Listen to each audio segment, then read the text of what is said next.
Andrew Rowan joins us now from Lower Merion Township, where cleanup is still underway tonight. Andrew?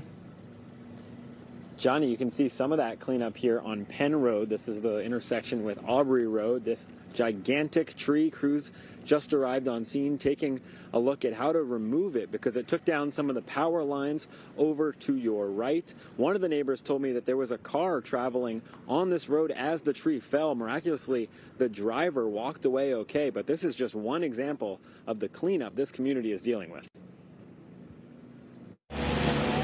Mother Nature did the damage in minutes, but tonight Lower Merion is measuring the recovery in days. It was the worst I've seen in my whole life. Inside this attic, a branch lodged through the wall and street after street littered with downed trees, crushed cars, and fallen power lines. It's just very devastating to see this happen, and luckily no one was hurt. Mass went on at St. Margaret's Church in Narberth, but parishioners walked by this branch suspended in the air by power lines. It basically looked like a wall of water coming from the sky. The kids were rightfully terrified, and we were pretty scared too. Those same kids Sunday got a front row seat watching cleanup crews carefully removing branches on Anthwin Road as a first step to restore power. I'm so happy. I thank them. I mean, I know they've been working hard. Within the last hour, Lower Merion said at least 30 streets were still closed, like really closed.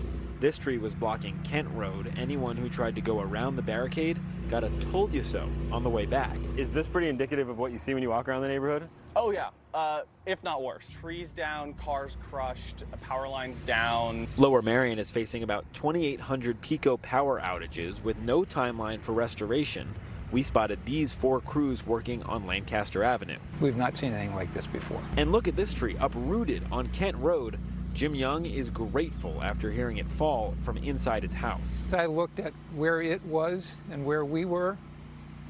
I about ready to hit my knees in terms of thank God. It could have been a lot worse. Neighbors counting their losses and their blessings. This neighborhood going on hour 26 without power, and you can see an example of why. I just checked the PECO website in the last 10 seconds. 2,300 customers still without power in Lower Merion alone. That is actually about 400 fewer than when I checked about an hour and a half ago. So there are crews out working, but this is the damage that they're trying to sort through first.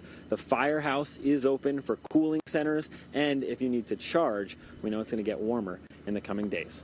In Lower Merion, Andrew Rowan, NBC 10 News.